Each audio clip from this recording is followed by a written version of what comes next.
Hey guys, it's Andrew from Collective Intelligence. Today we're going to be using Serum to make some psychedelic sounds that you can use in your music. The sound is going to be something like this. It won't be exactly the same because we're going to make it and we're just going to follow our ear, but have a listen to this.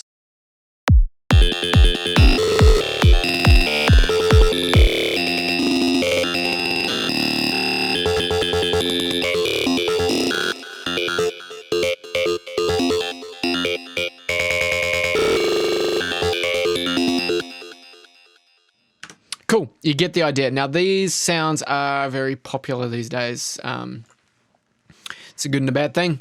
Let's find out how to make it. So we're going to use Serum, as I had mentioned already, and we're going to pull in an instance of Serum, and we're going to get ready to go. So we're going to be using probably a vowel oscillator, or waveform rather. And let's have a listen through them because I do this sort of by ear. So when we scroll through the range of this waveform, we're getting an idea of, how bright the sound is, how vowel-y it sounds. I really like when things sound quite vowel-like. Alright, so that one's cool. Maybe we'll use that one this time.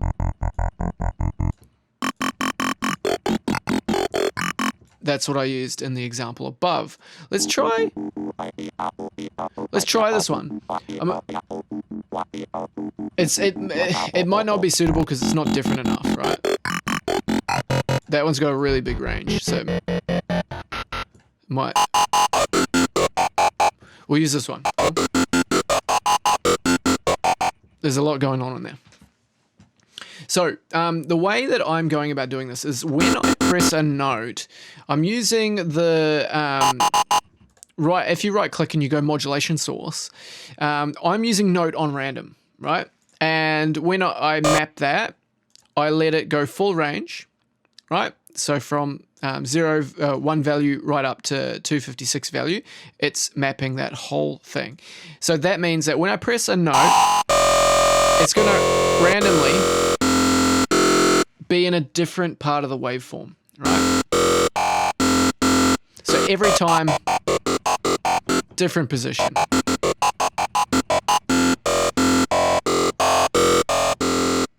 Great, okay. So now I'm going to use the envelope and I'm going to press the padlock here to just show me the exact envelope. It's not showing me any extra space here that's not being used. And I can come into the decay, and as long as I've set my BPM to what I want it to be, in this case we'll go 140, I can actually type 1/16th, and it's going to change the decay time to a 16th note. I'll pull the sustain all the way down, and then I'm going to use this to make an envelope like so. And I'm going to listen to how the envelope sounds. That's my keyboard.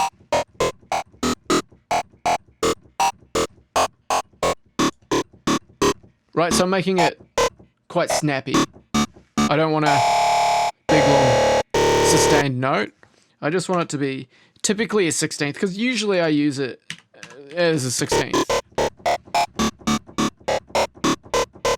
Okay? So we're starting to get somewhere. And I can play this, I can play this up higher if I want. I sort of like the throatiness of it, so I play it a little bit lower. But, play around with where you think sounds right for you. Cool, so I'm liking that. So next I'm going to come over to the filter, and I'm going to activate the filter, and I'm going to go to the Formant 1. I really like the sound of the Formant 1. I think it's the best sounding of the Formant filters.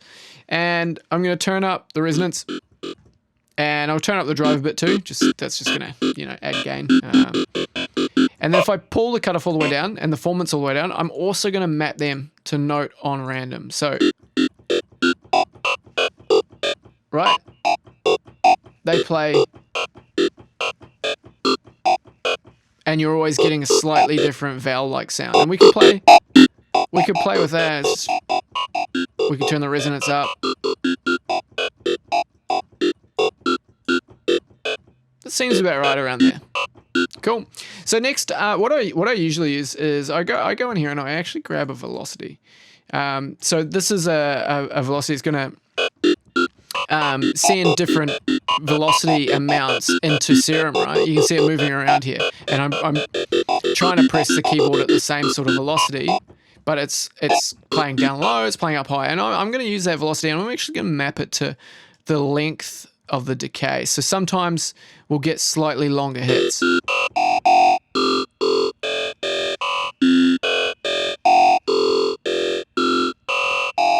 Right, and then I'm also going to take that and I am going to map it to the level.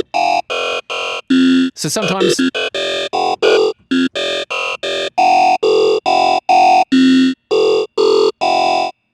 it'll play slightly louder. Let me check that's working.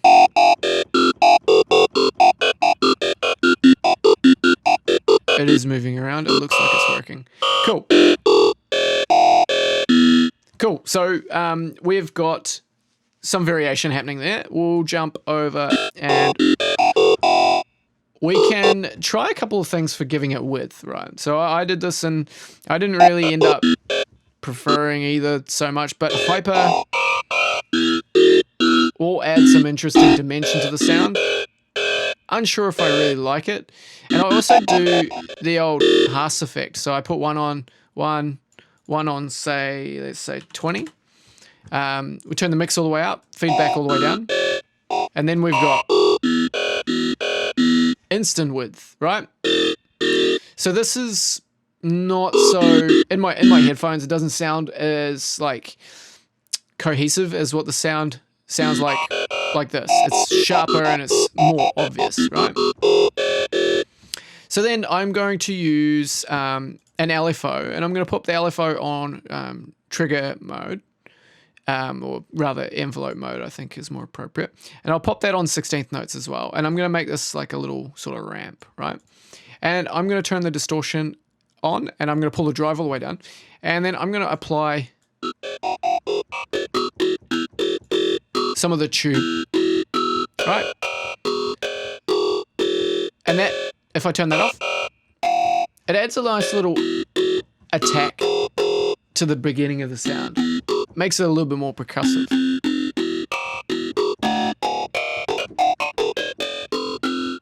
Cool. I quite like that. And then I'm not a huge fan of a lot of the effects inside of Serum, to be honest. We could try, it's kind of like OTT.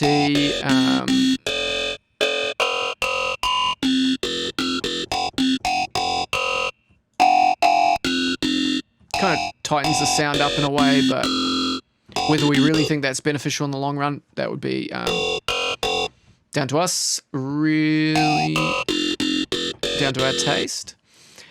So we got a pretty nice sound happening here. We could go ahead and just take the same MIDI from there, and we could play that. Right, so it's going nuts. I could go all down an octave. And if I don't like the percussive effect so much, I can pull it back a bit.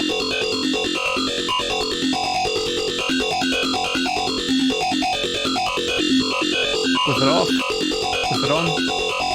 Right, we can make it more subtle.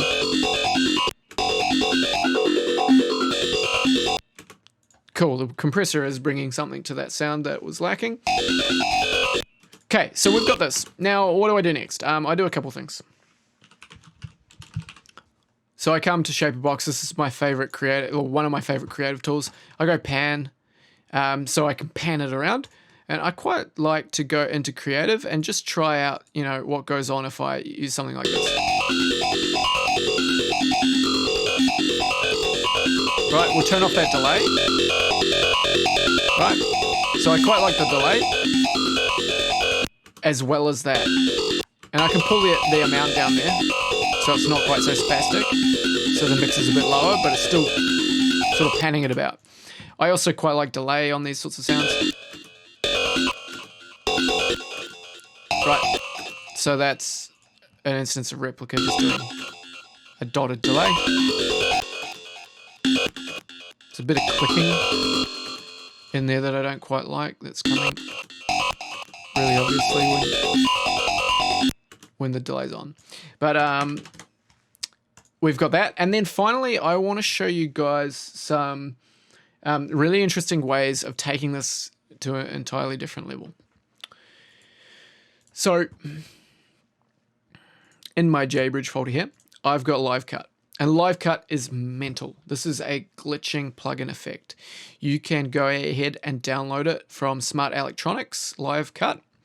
And you can buy a copy of JBridge, and then you can JBridge this plugin. So this is a 32-bit plugin. And JBridge basically takes that 32-bit plugin and then lets you open it in a 64-bit host. Cool. So it makes it compatible with modern computers. This is an old plugin.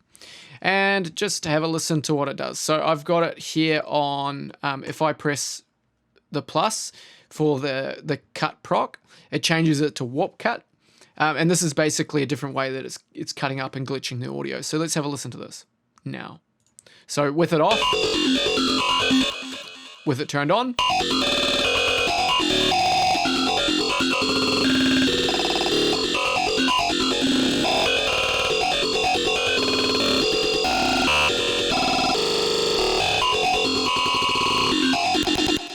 cool. So it's a very interesting effect. And then, you know, I just show you guys certain things that I do just because I really think it's important to take sound design and keep trying to level up what you're doing. So I'm just going to show you a couple of extra things here. I can never find a grain delay. So I turn that delay off.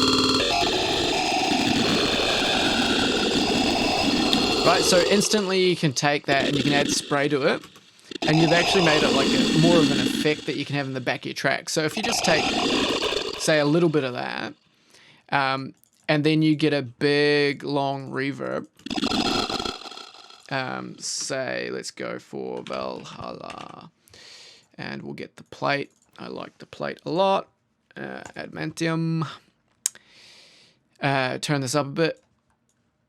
And just sort of leave it like that. Sorry, the mix is way too high. Cool. Sort of really nice ghostly-like effects. So anyway, delete that. You can do all sorts of stuff with this.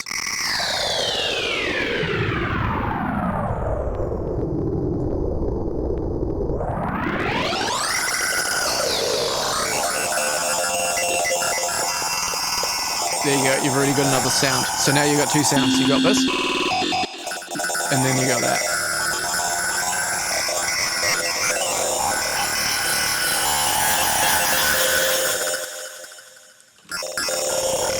Ableton's inbuilt effects are awesome. And then next we would go here and just play around with this. I really like to do this. So we can do this linked or we can do it independently.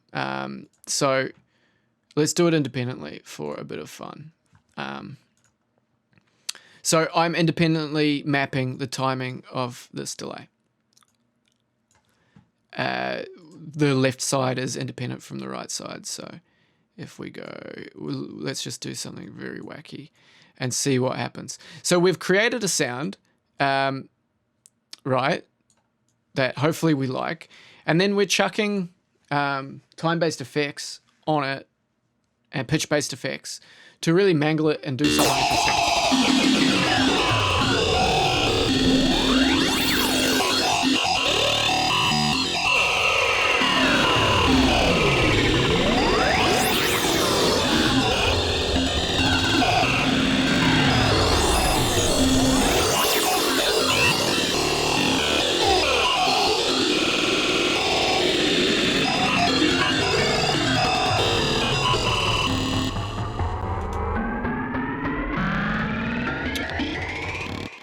Right, so you got some pretty weird shit happening there. If we turn the feedback down and we turn the draw weight up, it's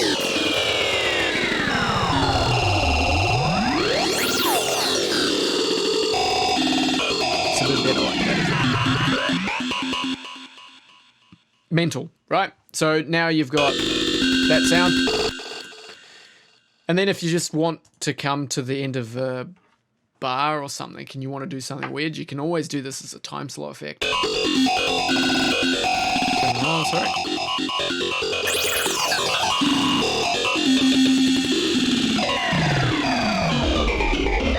So much creative potential there. Not to mention that then you go and you duplicate it and you freeze it and then you go and you flatten it. You've got all this nonsense now. And then you go ahead and you stretch it. Cool. So, I mean, let's make it longer. Let's see what happens. We can use the repitch. So we'll pitch it down and just listen to how it sounds stretched out and slower and pitched down.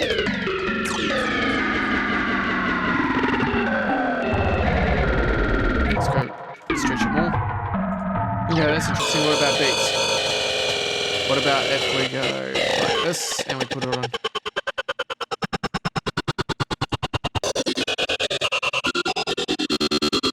Kind of weird. Oh yeah.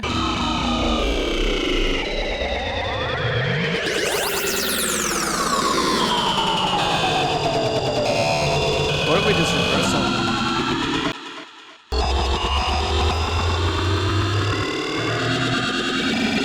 Take off. Whoa, it's like a pitch riser.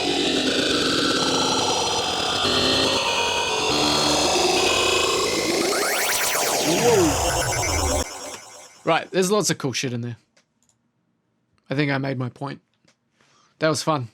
I hope you guys enjoyed it. How does this sound compared to what we had in the other channel? Oh yeah. Versus. Yep, just slightly different flavor. Cool. All right, guys, that was one of my sound design videos. Hopefully you enjoyed watching that and got some little ideas.